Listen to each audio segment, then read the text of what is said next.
Em 1998, a Venezuela tinha o maior PIB per capita da América do Sul. Hoje, 7 milhões de pessoas fugiram.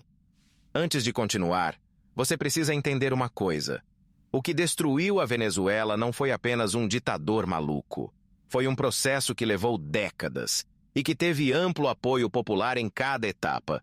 Ao final deste vídeo, você vai reconhecer os padrões exatos desse processo. Alguns deles já visíveis no Brasil. Não como alarmismo, mas como análise fria de dados históricos. Porque o maior erro que podemos cometer é olhar para Caracas e pensar: isso nunca poderia acontecer aqui. Foi exatamente o que os venezuelanos pensaram. Em 1998, eles tinham universidades de classe mundial, uma imprensa livre, eleições competitivas e os maiores reservas de petróleo do planeta. Tinham tudo para prosperar. E foi precisamente essa abundância que plantou as sementes da destruição. Um fenômeno que economistas chamam de maldição dos recursos. Fique até o fim, porque o que vem a seguir vai mudar a forma como você lê as notícias. Para entender o colapso, precisamos voltar à Venezuela dos anos 1970. O país surfava na maior bonança petrolífera da sua história. O petróleo representava 90% das exportações e o bolívar, a moeda venezuelana, era mais forte que o dólar americano. Caracas era chamada de Paris da América do Sul. Venezuelanos viajavam para Miami como quem vai ao mercado. As elites compravam apartamentos em Manhattan. O governo usava os petrodólares para subsidiar tudo: gasolina, alimentos, serviços públicos. A educação era gratuita e de qualidade. Hospitais públicos funcionavam. Nessa época, o Brasil ainda engatinhava no seu milagre econômico, e a Venezuela era o espelho do sucesso latino-americano.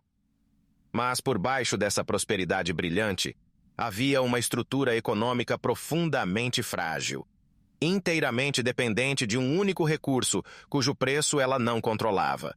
Quando o preço do petróleo despencou nos anos 1980, a ilusão começou a rachar. Economistas têm um nome para o que aconteceu com a Venezuela: doença holandesa. O termo surgiu na Holanda nos anos 1960, quando a descoberta de gás natural destruiu a indústria manufatureira local. O mecanismo é perverso. Quando um país exporta massivamente um recurso natural, sua moeda se valoriza. Com a moeda forte, os produtos domésticos ficam caros demais para exportar. A indústria nacional murcha. O país para de produzir e começa a importar tudo. A Venezuela parou de fazer sapatos, tecidos, alimentos. Por que fabricar quando o petróleo paga tudo? Criou-se uma dependência tóxica. Sem petróleo, o país não sobrevivia. E quando o preço do barril caiu de $35 para $10 entre 1980 e 1986, a Venezuela entrou em colapso fiscal. O desemprego explodiu. A pobreza, que estava em 17% nos anos 1970, saltou para 65% nos anos 1990. Essa foi a crise que criou o ambiente para Hugo Chávez. Foi nesse cenário de colapso e humilhação nacional que Hugo Chávez emergiu. Em fevereiro de 1992, ele liderou uma tentativa de golpe militar que fracassou. Foi preso, mas em seu discurso de rendição, transmitido ao vivo pela televisão venezuelana, disse apenas que havia falhado por enquanto, por ahora. Esse "por ahora" se tornou o slogan mais poderoso da política venezuelana. Em 2 minutos de televisão, Chávez transformou a derrota em promessa. Saiu da prisão em 1994 como herói popular. Psicólogos que estudaram esse fenômeno identificam um padrão clássico. Populações sob estresse econômico severo tornam-se extremamente receptivas a líderes que oferecem narrativas simples para problemas complexos. A Venezuela de 1998 estava desesperada. 2 partidos tradicionais, Ação Democrática e COPEI, haviam se revezado no poder por 40 anos e eram sinônimos de corrupção. Chávez prometeu quebrar tudo isso e ganhou a eleição com 56% dos votos. Os primeiros anos de Chávez foram genuinamente transformadores. Isso é crucial para entender o fenômeno. Ele não chegou ao poder como tirano, chegou como reformador. A nova Constituição de 1999, aprovada por referendo com 72% de aprovação, era progressista. Garantia saúde universal, educação gratuita, direitos indígenas e participação popular. Os programas sociais, chamados de missões, levaram médicos cubanos a favelas que nunca tinham visto um médico. Alfabetizaram mais de 1 milhão de pessoas. A pobreza caiu de 50% para 30% entre 1999 e 2007. O PIB cresceu. O Brasil acompanhava com admiração. O PT via no bolivarianismo um modelo possível para a América Latina.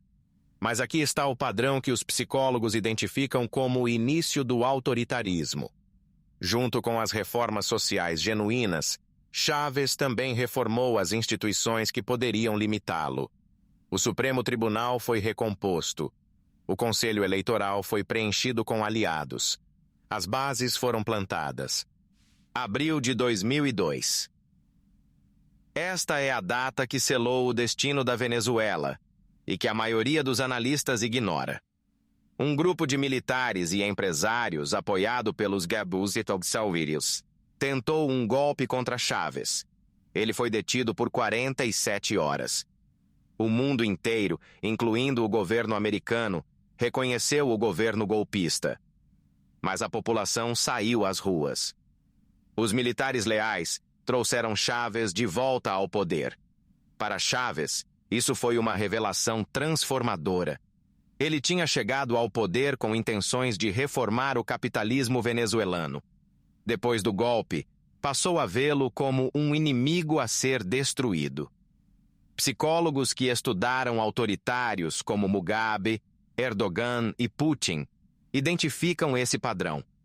Uma ameaça real ao poder, seguida de sobrevivência, produz uma radicalização permanente. O líder nunca mais se sente seguro. Passa a haver inimigos em toda parte. E a concentração de poder, antes gradual, torna-se urgente. Mas aqui está o paralelismo perturbador com o Brasil. E vamos explorar isso daqui a pouco. Após 2002, Chávez acelerou a tomada das instituições. Mas o mecanismo mais decisivo foi o controle da PDVSA, a estatal do petróleo. Em 2002 e 2003, os trabalhadores da PDVSA fizeram uma greve geral que paralisou o país por 62 dias. Chávez demitiu 18 mil funcionários, a maioria dos gestores técnicos mais qualificados da empresa. Colocou no lugar leais políticos sem experiência na indústria petroleira. A produção, que era de 3,5 milhões de barris por dia, começou a cair progressivamente. Mas nos anos seguintes, o preço do petróleo disparou globalmente.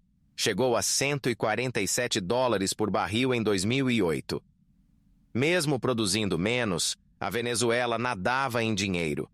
Os petrodólares financiaram os programas sociais, os aliados regionais, a mídia estatal e a lealdade militar.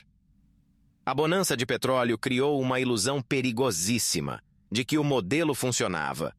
E quanto mais petrodólares entravam, mais dependente o país ficava. E mais difícil ficava qualquer reforma estrutural. Agora chegamos ao ponto que nenhuma análise superficial toca. Os paralelos mensuráveis entre a trajetória venezuelana e o Brasil. Não estamos falando de julgamentos ideológicos. Estamos falando de métricas objetivas que economistas e cientistas políticos usam para identificar fragilidades institucionais. Primeiro, dependência de commodities.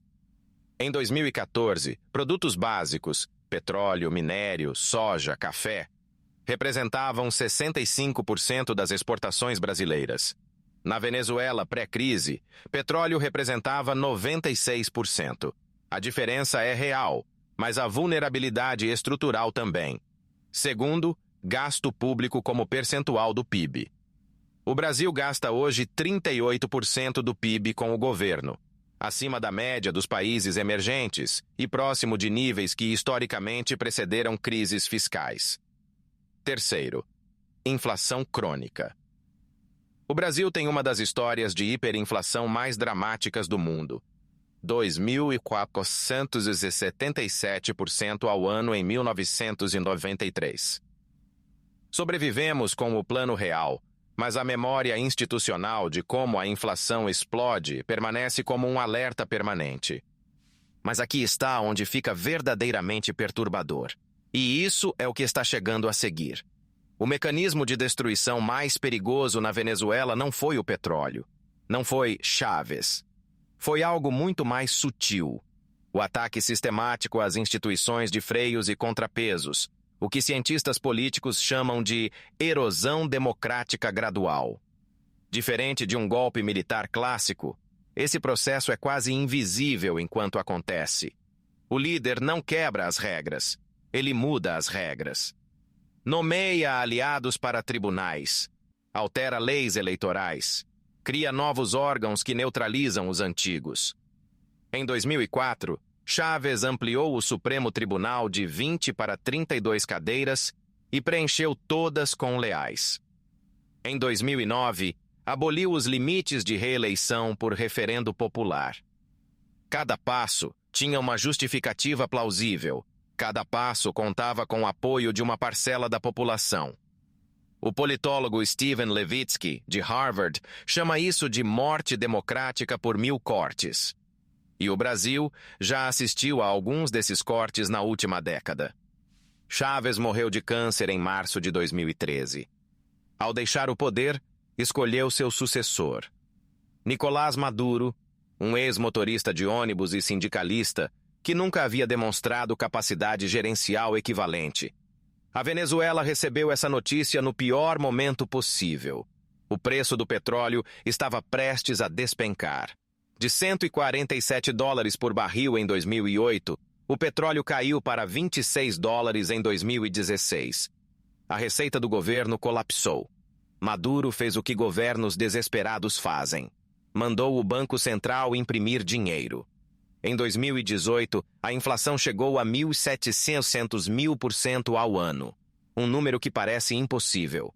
Um café que custava 10 bolívares em janeiro custava 170.000 bolívares em dezembro. As prateleiras dos supermercados esvaziaram. Hospitais ficaram sem remédios. Pessoas morreram por falta de insulina e antibióticos. A Venezuela, que havia sido a mais rica da América do Sul, entrou em colapso de terceiro mundo, e ainda assim Maduro se manteve no poder. Como Maduro sobreviveu ao colapso total? Aqui está o mecanismo que os analistas raramente explicam com clareza. Ele não sobreviveu apesar do colapso. Sobreviveu por causa do colapso. Quando a economia implode, as pessoas estão ocupadas demais sobrevivendo para resistir politicamente. Quem tinha recursos e capacidade de oposição foi embora. 7,3 milhões de pessoas, segundo o Alto Comissariado da ONU para Refugiados em 2023. A oposição mais qualificada, mais educada, mais capaz de organizar resistência, simplesmente emigrou. O que sobrou é uma população exausta e dependente dos programas governamentais mínimos que ainda existem.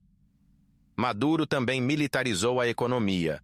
Os generais controlam mineração, alimentos, combustível. Criou uma classe de militares empresários com interesse direto na manutenção do regime. Esse padrão, cooptação das Forças Armadas pela distribuição de privilégios econômicos, é o que o cientista político Brian Loveman chamou de subordinação condicional. Os militares apoiam enquanto os benefícios fluírem. O que você está prestes a ouvir é a parte que a maioria das análises sobre Venezuela nunca alcança. Maria Luísa Pérez tinha 34 anos quando chegou a Boa Vista, em Roraima, em 2018, com 2 filhos e $50. Era professora universitária de economia em Caracas. Hoje trabalha como caixa de supermercado. O mais difícil, ela me disse, não foi perder o emprego ou o apartamento. Foi o dia em que percebi que as coisas não iam melhorar, que o problema não era temporário, que eu precisava ir embora.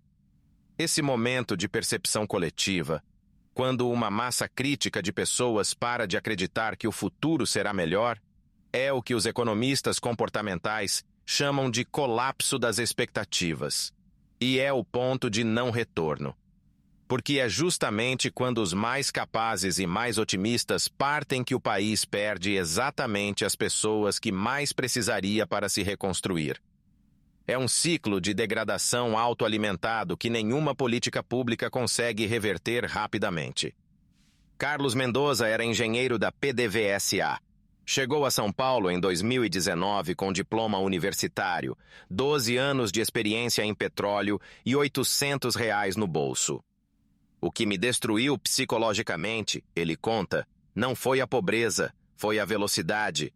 Em 2012, eu jantava em restaurante toda semana. Em 2016, eu não conseguia comprar frango. Em 2019, não havia frango para comprar.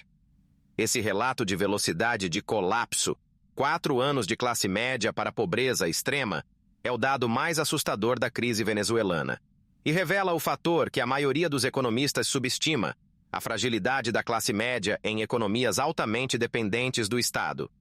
No Brasil, 34 milhões de pessoas entraram na classe média entre 2003 e 2014, em grande parte via emprego público, crédito subsidiado e programas sociais. São conquistas reais. Mas quando o motor que as gerou para, o amortecedor para a queda é muito menor do que o esperado. A classe média brasileira é mais vulnerável do que parece. Agora, o ponto de inflexão desta análise. O Brasil tem diferenças estruturais enormes em relação à Venezuela, e precisamos ser honestos sobre elas. Primeiro, o Brasil tem uma economia muito mais diversificada. Temos indústria, agronegócio, serviços, tecnologia. Somos a 10ª maior economia do mundo. Segundo, o Brasil tem instituições com raízes mais profundas. O STF, embora imperfeito, tem 130 anos de história. O Congresso tem tradição de independência. O Ministério Público tem poderes constitucionais únicos no mundo. Terceiro, o Brasil passou pelo teste da hiperinflação nos anos 1980 e 1990 e sobreviveu. Criamos o Banco Central Independente, a Lei de Responsabilidade Fiscal, o regime de metas de inflação. Essas âncoras institucionais são reais e funcionam. Mas, e este é o mas que importa, todas essas proteções são processos, não muros. São práticas que precisam ser exercidas, defendidas e respeitadas continuamente. E nenhuma delas é tão forte que não possa ser erodida gradualmente. Mas vamos olhar para os pontos de atenção reais, sem alarmismo, com dados. O índice de percepção da independência judicial do Brasil caiu de 4,4 para 3,8 no ranking do Fórum Econômico Mundial entre 2015 e 2022. O orçamento secreto, as emendas PIX, canalizaram 19 bilhões de reais em 2022 sem critério técnico público, enfraquecendo o princípio de transparência fiscal. O Brasil tentou 6 vezes alterar regras eleitorais às vésperas de eleições na última década. A liberdade de imprensa do Brasil caiu 18 posições no índice da Repórteres Sem Fronteiras entre 2019 e 2023. Cada um desses pontos, isolado, pode ter justificativa plausível. É exatamente isso que torna o padrão tão difícil de reconhecer em tempo real. Na Venezuela, cada erosão também tinha justificativa plausível. O problema não é um ato isolado. É a direção. É para onde o vetor aponta. E a pergunta que cada cidadão brasileiro precisa se fazer é: a soma desses movimentos nos aproxima ou nos afasta da solidez institucional? Agora, a pergunta mais importante. O que o Brasil precisa fazer diferente? Economistas como Armínio Fraga, Pércio Arida, os arquitetos do Plano Real e pesquisadores do INSPER e FGV convergem em 4 pilares. Primeiro, diversificação econômica real. O Brasil precisa reduzir dependência de commodities e construir capacidade industrial e tecnológica de alto valor. Isso exige reformas educacionais profundas, não slogans. Segundo, responsabilidade fiscal não negociável. Gastar mais do que se arrecada de forma crônica é o mecanismo técnico pelo qual qualquer governo, de qualquer ideologia, destrói uma moeda. A Venezuela não destruiu o Bolívar por ser socialista. Destruiu o Bolívar por gastar sem limite. Terceiro, fortalecimento genuíno das instituições de controle, não apenas sua existência formal, mas sua capacidade operacional e independência real. Quarto, uma imprensa livre e plural, financeiramente sustentável. Na Venezuela, os veículos independentes foram comprados, ameaçados ou fechados um por um ao longo de uma década. Quando o último jornal fechou, já era tarde demais. Existe um mito que precisa ser desmontado antes de encerrarmos. Muita gente diz: o Brasil não pode virar Venezuela porque temos democracia consolidada. Mas os venezuelanos de 1998 diziam exatamente a mesma coisa. Freedom House classifica a Venezuela de 1998 como uma democracia. O país tinha eleições livres, pluripartidarismo, liberdade de imprensa. A democracia não foi destruída de uma vez. Foi esvaziada por dentro, eleição após eleição, decisão judicial após decisão judicial. Steven Levitsky e Lucan Way, em seu livro Como as Democracias Morrem, analisaram 25 casos de colapso democrático no século XX.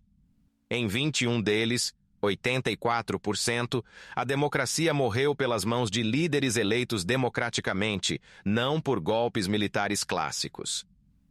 O golpe de tanque é o método do século XX. O método do século XXI é mais sutil. É o líder popular que diz defender a democracia enquanto a esvazia. A proteção contra isso não é ter eleições. É ter uma sociedade que sabe reconhecer o padrão antes que seja tarde demais. A lição da Venezuela não é que o socialismo falha, ou que o capitalismo vence. Essa leitura ideológica é exatamente o que nos impede de aprender com ela. A lição é mais simples e mais profunda. Nenhuma abundância de recursos naturais substitui instituições sólidas.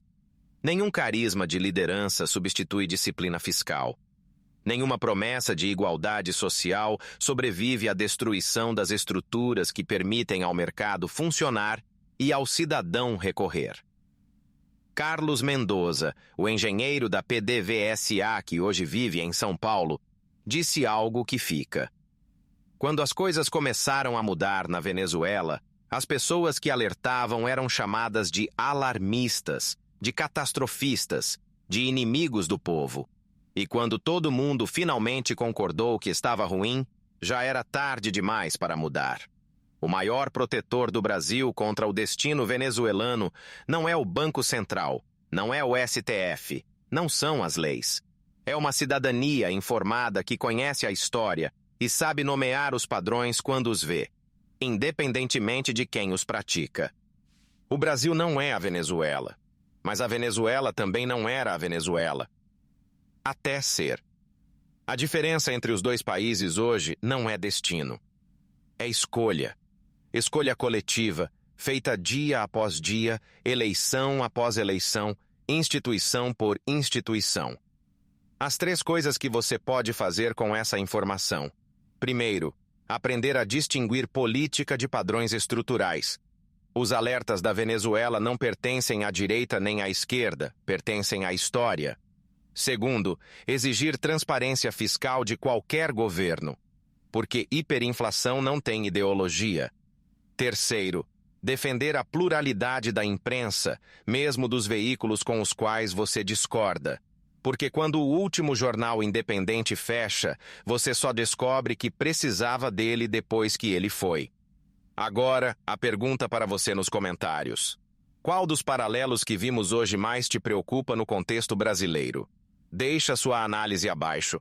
As melhores entram no próximo vídeo. E se essa análise mudou a forma como você lê as notícias, compartilha com alguém que precisa ver isso. Inscreva-se para mais documentários assim toda semana.